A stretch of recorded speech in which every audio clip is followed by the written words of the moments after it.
Salut à toi, c'est Rémi, bienvenue dans cette nouvelle vidéo, j'espère que tu vas bien. Et aujourd'hui on va voir la différence entre les régimes micro BIC et le régime réel lorsque tu fais de la location meublée. Quel régime fiscal vaut-il mieux choisir? Donc ce qu'il faut juste se rappeler, c'est que la location meublée c'est beaucoup plus avantageux que la location nue pour beaucoup de choses. Tu vas louer plus cher, tu auras des avantages fiscaux, tu auras un bien qui aura plus de valeur. Bref, c'est beaucoup plus avantageux et pourtant ce n'est pas tant exploité que ça. Sur un marché immobilier dans une ville, il y a en général beaucoup plus de locations nues que de locations meublées. Donc il n'y a pas encore beaucoup de concurrence, beaucoup de parts de marché à prendre et de cash flow à faire. Avant de te dire quel régime il vaut mieux choisir entre le régime réel LMNP et le régime du micro-BIC, je vais juste te faire un petit rappel sur les deux régimes. Le premier, le micro-BIC, micro-BIC pour bénéfices industriels et commerciaux, c'est le régime par défaut lorsque tu vas faire de la location meublée. C'est-à-dire que si tu ne fais pas de choix, par défaut, tu seras au micro-BIC. Donc ce qui se passe, c'est que tu vas être imposé sur la moitié de tes rentrées de loyer. Tu fais 10 000 euros de rentrée de loyer par an, tu vas être imposé sur 5 000 euros. Tu vas avoir un abattement forfaitaire. C'est pour ça que le micro-BIC, on l'appelle aussi le régime forfaitaire. Donc sur ces 5 000 euros, tu vas payer de l'impôt. Et quel impôt tu vas payer? Tu vas payer un impôt sur ton revenu et un impôt, les cotisations sociales CSG, CRDS. Donc celui-ci, il est de 17,2%. Peut-être qu'il va encore un petit peu augmenter, il augmente tous les ans, quasiment. Et ton impôt sur ton revenu, ça va être en fonction de ta tranche marginale d'imposition. Je prends toujours l'exemple des 10 000 euros de rentrée de loyer. Si tu gagnes 25 000 euros à l'année, tu vas être à la tranche marginale d'imposition jusqu'à 11%, mais les revenus issus de tes locations meublées, ils vont venir s'ajouter par-dessus. Et donc ceux-là, ils vont être dans la tranche à 30%. Les tranches, c'est 0, 11, 30, 41, 45%. Donc ça, je te mettrai un lien aussi en description pour que tu aies les montants, etc. Mais du coup, ces 10 000 euros, ils vont être dans la tranche imposée à 30%. Donc tu vas être imposé à 30%, mais aussi à 17,2% pour les cotisations sociales.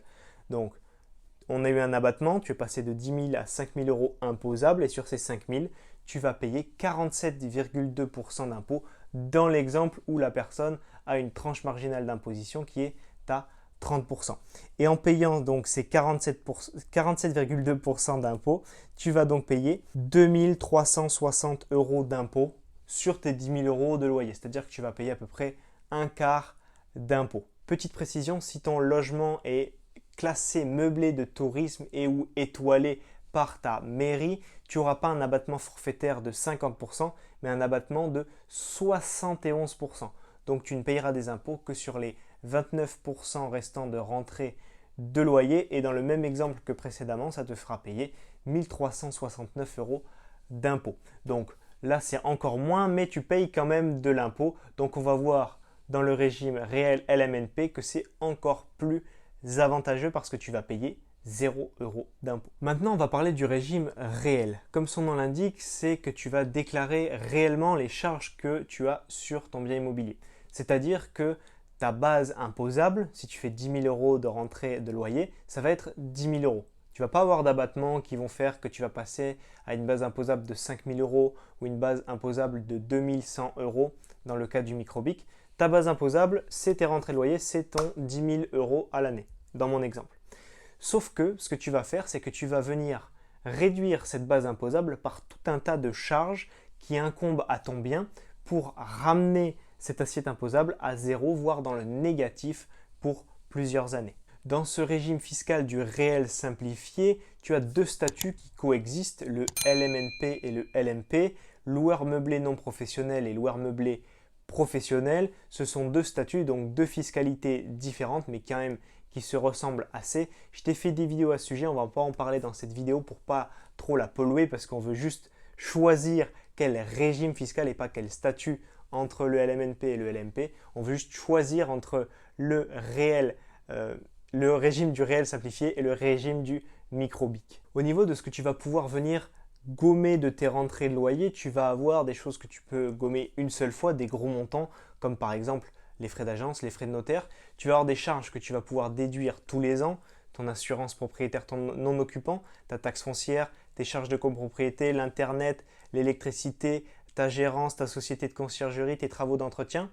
Et tu vas avoir aussi des amortissements qui vont venir enlever une somme de ces rentrées de loyer, gommer une somme de ces rentrées de loyer tous les ans, comme par exemple l'amortissement de tes travaux, de ton bien en lui-même ou de ses meubles. En général, avec toutes ces charges, tu vas pouvoir aller jusqu'à 0 en base imposable, voire aller dans le négatif, et ce pour plusieurs années. Et donc des impôts sur du négatif, ça fait 0, c'est-à-dire ne pas payer d'impôts pendant plusieurs années grâce au régime réel et particulièrement au statut du LMNP qui est très bien pour débuter. Donc le réel, c'est très très bien pour ça.